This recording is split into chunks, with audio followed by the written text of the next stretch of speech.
Hello दोस्तों, मैं हूं स्नेह और आप देख रहे हैं लॉ की बात स्नेह के साथ। आज मैं टॉपिक पढ़ाने जा रही हूँ एलिमेंट्स ऑफ क्राइम, जो कि सीसीओ की सिलेबस में तो है ही है, लेकिन कॉलेज के यूनिवर्सिटी के कई सिलेबस में भी ये पूछे जाते हैं एलिमेंट्स ऑफ क्राइम क्या होता है।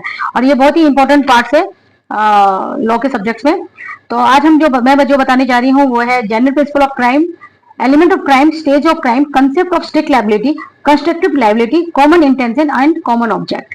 इसको हम पढ़ने जाएंगे। लेकिन आज ये भी कहना चाहूंगी कि देखिए, पुराने जमाने में या अभी भी जब भी हम किसी से शिक्षा लेते हैं तो गुरु दक्षिणा की जगह हमें सिर्फ फीस देते हैं, लेकिन मैं फीस की जगह पे आपसे मांगना चाह रही हूँ कि प्लीज मेरे चैनल को सब्सक्राइब करिए, लाइक कीजिए और कमेंट कीजिए। बिना देरी किए मैं आपको एलिमेंट्स ऑफ क्राइम पढ़ाने जा रही हूँ। विद इन 5 मिनट्स आपका ये चैप्टर कंप्लीट हो जाएगा। देखिए, एलिमेंट ऑफ क्राइम क्या होता है। एलिमेंट ऑफ क्राइम को समझने के लिए बस बहुत ही सिंपल टिप्स में हमें बात याद करनी है 4 पॉइंट से। एलिमेंट ऑफ क्राइम 4 पॉइंट्स में कंप्लीट होता है। पहला क्या होता है, ह्यूमन बॉडी। दूसरा होता है मेंस रिया, तीसरा होता है एक्टिस रिया, चौथा होता है इंजरी। अब ये 4 क्या होता है ये बताना चाह रही है। देखिए, कोई भी क्राइम करता है वो कौन करता है, ह्यूमन बॉडी करता है ना। तो ह्यूमन बॉडी एक व्यक्ति के द्वारा किया गया क्राइम, एक बॉडी तो है, एक ह्यूमन बॉडी तो क्राइम करेगा। एक व्यक्ति के द्वारा क्राइम किया गया क्राइम एलिमेंट्स ऑफ क्राइम के फर्स्ट पॉइंट में आता है, जो कि सेक्शन 11 में आता है। दूसरा आता है मेंस रिया, इंटेंशन। एक व्यक्ति, ए और बी, 2 आदमी है, ठीक है। ए और बी में लड़ाई हुई तो ए ने क्या किया, बी को मारा, तो ए क्या है, ह्यूमन बॉडी है। एक ह्यूमन बॉडी के द्वारा किया गया जो क्राइम होता है वो होता है सेक्शन 11 में आता है, ह्यूमन बॉडी। मतलब एलिमेंट्स ऑफ क्राइम में 4 पॉइंट्स होना चाहिए, उनमें से पहला पॉइंट है ह्यूमन बॉडी। क्राइम कौन करेगा, आदमी करेगा ना, ह्यूमन बॉडी होना चाहिए। सेकंड क्या है, मेंस रिया, इंटेंशन। मेंस रिया मतलब इंटेंशन होना चाहिए।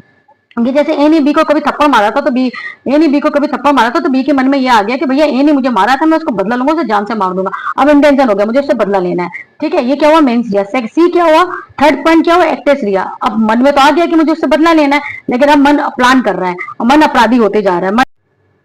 अब मन अपराधी कैसे हुआ, एक्टिव रियाज में नहीं, मन अपराधी, यानी वो पूरा प्लान कर रहा है, एक्ट कर रहा है, मन पूरा एक्ट कर रहा है। मैं पहले जाऊंगा उसके पास, उसको प्यार से लड्डू खिलाऊंगा, लड्डू में पॉइजन होगा, फलाना फलाना, ये एक्टिव रिया, मतलब कि एक मन अपराधी हो चुका है, प्लान कर दिया।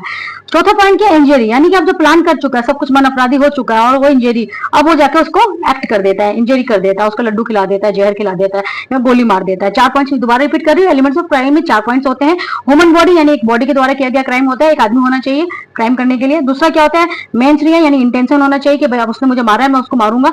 एक्टिव रियाज क्या होता है, अब मन अपराधी हो गया, अब अपराधी हो गया, प्लान करना स्टार्ट कर दिया है कि मैं किस तरह से उसको सजा दूंगा, कैसे मैं उसको मारूंगा, वो हो गया एक्टिव रिया। इंजरी, यानी अब उसने उसको क्राइम कर दिया, उसको चोट पहुंचा दिया है। तो ये एलिमेंट्स ऑफ क्राइम है। आपको ये मेरी जानकारी अच्छी लगी है तो प्लीज इसको सब्सक्राइब जरूर कीजिए मेरे चैनल को, और कोई सवाल हो तो जरूर इससे पूछ लीजिए। अगले पॉइंट में मैं अगले टॉपिक में आपको पढ़ाऊंगी टाइप्स ऑफ इंजरी क्या होता है। तब तक वेट कीजिए, मैं आपको दोबारा दूसरा वीडियो में आपको जल्दी अवेलेबल करवा रही हूँ। Thank you.